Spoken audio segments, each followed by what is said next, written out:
O estudo da Galiza medieval levouse e segue a levarse a cabo dende moi diferentes perspectivas. Nel interveñen disciplinas como poden ser a historia, a filoloxía, a historia eclesiástica ou a arquivística.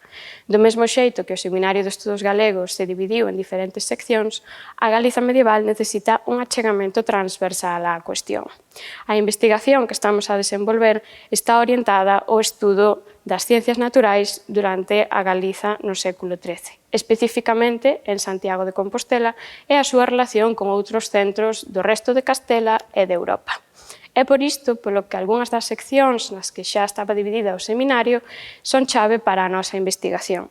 É o caso da de Historia, de Filoloxía, de Historia da Literatura ou de Ciencias Naturais, por diferentes motivos. Este estudo bebe, ademais, de traballos realizados durante o último século por estudosos e estudosas medievalistas como poden ser García Ballester ou Atanasio López, historiador franciscano compostelán e membro numerario da Real Academia Galega. Por todo isto, no futuro, o proxecto ten como obxectivo continuar o estudo destes centros científicos de franciscanos e de dominicos, estudar as figuras en relación a eles e tamén as vías de transmisión do seu coñecemento entre Santiago e o resto de Europa.